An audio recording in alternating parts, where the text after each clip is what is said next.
welcome back to my channel. My name is Brittany Bundles and welcome to Motivation Monday. If you are new to this channel, on Mondays we go over scriptures, Bible verses, motivational sayings, quotes, events that happen in my life or events that you all send in to go over, elaborate on, and provide motivation and inspiration for the week. So if you are interested, be sure to give this video a big thumbs up. Please make sure that you are subscribed. And before we get into the video, if you do have any motivational sayings, quotes, any motivational stories or inspirational stories or events that have happened to you or maybe a friend or family member that you would like to send in and share with us. Of course, I will keep it anonymous if you choose so. Feel free to go ahead and send it in. The email is listed across the screen. It's btalks@yahoo.com. That way I can read through it and then go over your experience in our next Monday motivation video. So let's get right into the video. Okay, so I do want to apologize for the lighting. If the lighting isn't bright enough, I'm not outside in my car, so I apologize. I just ask that you bear with me and listen to the tips and advice that I am going to go over in this video. Hopefully it helps. I am going to be touching on 5 common excuses that we as entrepreneurs make, or we as individuals that are wanting to become entrepreneurs make. I didn't always work for myself. I didn't always have an entrepreneurial mindset. I didn't always get the importance of having multiple streams of income. And so that's why I'm saying we, because I'm included as well. Anyone can decide to start a business. Anyone can decide to start changing their habits, their financial habits, and gaining and creating different streams and lanes of income. It's something that we all can do. However, excuses definitely weigh us down. There's a lot of excuses that we tell ourselves on a constant as to why we can't do what it is we need to do to make sure that we are financially stable. I say this all the time in my videos, income changes, whether you're in a business, whether you have a 9-to-5, whether you invest your money in stocks or whatever you're doing, income definitely changes. One month you can be really, great. Another month it may not be so well. You may have a fantastic year one year as far as income, and the next year it may be completely different. So that's one of my reasons for making sure that I get this message out for entrepreneurs that one of the reasons that I say start a business is not just because I'm saying it because it's trending. I'm saying it because it definitely is essential to becoming financially stable, because anything can happen. I've worked 9-to-5s. I've run a business, and I'll tell you all that there's nothing wrong, like I say in every video, with working a 9-to-5 and running a business. There's nothing wrong with doing what you have to do to, take care of your family and to make sure that you're elevating in life.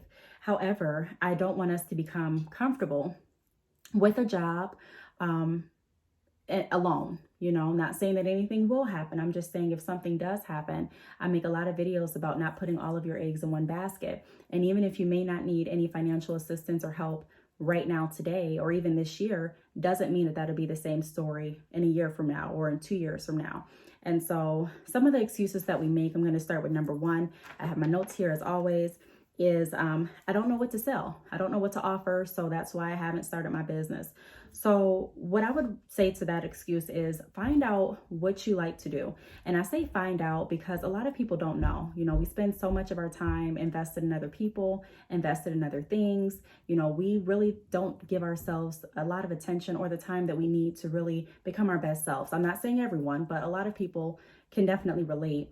Especially, if you have children and if you're committed to different events and different practices, you may find yourself being overly committed to the point where you stop and you think like, what do I even like doing? Who am I? What do I enjoy doing besides doing things for others? And so we first have to get back to the basics and find out what it is we enjoy doing. That's going to give us so much insight on what we're good at, not just what we're good at, but what we would enjoy and prosper with in our business, as far as what we're going to sell and what we're going to offer. If you are just looking at creating more money, I think you're starting, just my opinion, on the wrong foot, because we're not really taking a dive in to see, okay, my goal isn't just to make money, but it is to also make sure that I am helping, also make sure that I'm feeling fulfilled, that I'm driving in my purpose. And so in order to make everything come together, I strongly believe that to get over that first excuse of not knowing what to sell and what to offer, we need to get back to the basics and figure out who we are and what we enjoy doing. Also, what are you passionate about? If you're someone and you're like, you know what, I just don't know at all, I don't have a clue where I should start, I would definitely recommend looking at drop shipping. Now, yes, I do offer drop shipping services through my website. So if you're interested, click the link down below. It's always listed there. However, you may not even want to sell hair. You may not want to sell extensions. You may want to sell something else. So there's different companies like Uberlo and just different options out there where you can drop ship. And not really put too much down. My drop shipping service to get started is $50 every 3 months. There's a lot of different drop shipping services out there. Like I said, it doesn't even have to be pertaining to hair. Find something that you like to do. And even if you like, I really don't know what I like, try something. Get out there and make yourself deadlines. So by this month, even if I don't find what I really love doing, I'm going to start somewhere. You know, sometimes you actually have to get started to find out and figure out your path as to what you want to do. I mentioned my salon in a lot of videos because me opening a salon was a huge lesson. You know, I was able to learn a lot from that experience. And so me getting started with something, even though I decided that I didn't really enjoy the salon portion, it still brought more insight and it still gave me different ideas. And it kind of rejuvenated my creativity to decide where else I wanted to take my business and to kind of stick in that lane and continue to produce results. So if you don't know what you like to do, if you're really like, I just don't know, I've been thinking for years and for months, I would definitely recommend going ahead and getting started with something. And you can always change your path. You can always take some things out of your, online store, add some things in, decide to switch your business objective. You can always do that. But my recommendation is to get started. Also, your hobby. If you typically have a hobby that you do every day, say you like to knit clothes for your grandchildren or for your kids or for, I don't know, your coworkers. If that's something that you enjoy doing, that's something that you can turn into income. If you enjoy doing hair for, your friends and family, that's something that you can definitely turn into income as well. If you enjoy drawing, and you're pretty confident, pretty good at drawing, that's something that you can turn into income as well. So never underestimate your hobbies and things that you are good at and enjoy doing. You can definitely turn those hobbies into businesses as well. Now, the next excuse that I hear a lot is I don't have any money. I don't have any money to start. And although that is a very good, legitimate reason as to why someone would not be able to get started with a business, because, a lot of times, you are going to put money into your business. However, I always talk about getting started with what you have, where you're at. So research different free platforms to sell from. So social media, don't underestimate or overlook social media either. You don't have to start off right with a website. I know I definitely recommend you obtaining a website to sell products just because it's another platform and it works really well as far as keeping track of inventory and your sales and, being able to promote it and advertise it. It just works really well to have a website, in my opinion, a website link that your customers can go to and easily purchase from. However, you can always work your way up to that point. You don't have to start off with just a website. You can definitely start off with selling on Instagram, selling on Facebook, selling via different measures. Now, I do recommend going with Shopify if you are in the position to create a website for your business. Shopify's basic plan is $29 a month. But if you're like, I don't even have the $29 to commit to each month, there are still other website platforms out there that you can take advantage of that are free. Like I said, I do definitely recommend Shopify, but we have to start somewhere. So instead of putting your business off any longer, I would recommend looking into some free website platforms or e-commerce platforms that you can use to actually sell your products. Even Amazon, looking on there to see if they have any plans where that fits your budget or any plans that are free, or eBay or Craigslist, just trying to think outside of the box and finding different ways to promote and also sell your product is definitely going to be beneficial. And then also I will start a savings plan.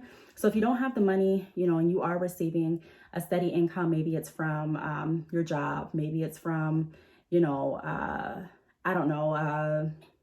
retirement plan, or maybe, whatever you're receiving as far as your income, I would take a little bit out of that check each month and put it aside to invest in my business. Just a little bit. Everyone has a different budget. So whatever that little bit is to you that you can afford to take out, I would do that and just set it aside. That may mean that you may have to cut out coffee for a few months. It may mean that you have to cut out, cable. It may mean that you have to do without some things, but if it's something that you really want to get started with that can be beneficial in the future, it's definitely worth consideration in my opinion. Now, the third excuse that I hear is no time. So I would say, again, look at your overall schedule and find different times or different areas in your day that you can take a few minutes out to invest back in your business. The first thing that I recommend is having a plan, because even if you can find some time to take aside, if you don't have a plan, you may kind of just be sitting there like, what do I do? Like, I don't even know where to start. I don't know what to do. I have this time, but what do I need to do? So I would first make a plan, and then I would start looking for areas where I can squeeze more time in. So if you have a 9 to 5, if you're working on your lunch break, if you get an hour lunch, you can spend 30 minutes eating and 30 minutes towards your business. I definitely did that. I'm not just saying it because it sounds good, but these are things that I've actually done. Even if you have to eat while you're working on your lunch break, even if you have to wait until your children are asleep at night and go ahead and start working on your business. Or maybe you want to wake up an extra hour early or 30 minutes early before you go to work to get started with your business. Whatever is going to work best for you, I recommend do that. But there's definitely time that you can kind of find in your typical schedule, most of us in our daily schedule, where we can say, you know what, even though this is the plan, or this is the time that I had allotted for lunch, or this is the time that I had allotted for my 8 hours of sleep, I'm going to go ahead and take a little bit out of that to invest into my business.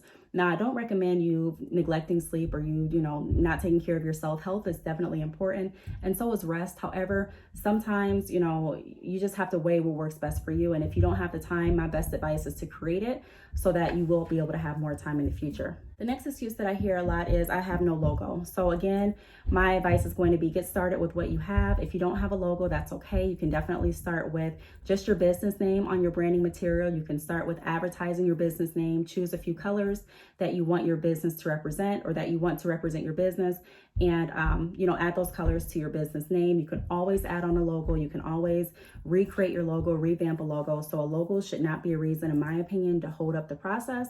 Still get started with what you have. When I first started Bad Care, I started with my name. I started literally with the name, and I got a logo, and I pretty much kept that logo. I kind of did a few edits to it, but I pretty much kept the same logo. So I would definitely recommend still getting started, because you can always build and obtain a logo later on. And then the last excuse that I hear is I'm just indecisive. I don't know what I want to do. I change my mind so often. One minute I want to start a business doing this. The next minute I want to start a business doing that. One minute I don't want to create a website. The next minute I do. I don't know. I change my mind too often to actually get started. My advice would be to choose something that you want to do, that you're passionate with, and just get started. Like I said, you can always change up your mind. You can always change the direction of your business. But the longer you procrastinate, the longer it's kind of like wasted time. I don't look at getting started with your business as wasted time. Even if you decide to change the name of your business, or say you decide to change the direction of your business, it's still learning experiences, and it still helps you get your feet wet in the business industry. It still helps you gain more insight to different, ways that are going to work best for you and in your business. I look at it as, getting started with something and deciding that you want to change directions versus not getting started at all. In my opinion, at least if you got started, like I said before, you'll have some insight, some different tips, and you may have even generated some income versus if you just keep waiting. So definitely get started, put yourself out there. Don't be afraid, or what, I'm not going to say don't be afraid. You may be afraid. Sometimes I'm nervous to do different things. Sometimes I'm nervous to talk to different people. I may be nervous to do an event. I may be nervous to public speak. But sometimes you have to get past your fear in order to get to the next level in your life. I definitely believe that. I'm a witness of that. I'm someone that has actually experienced that firsthand. Sometimes our fear and our what if mindset can definitely hold us back from going to the next level in life. It's not all about making money, but it is about making sure that we are creating different platforms where we can be financially stable. And not just that, but also making sure that we find something that we can find purpose in and that is fulfilling to us, and also something that we can actually do to help and give back to others. So those are my tips to overcome the 5 common excuses. If you have any questions, feel free to leave them down below. Thanks so much for watching, and I will see you all in my next video. Bye.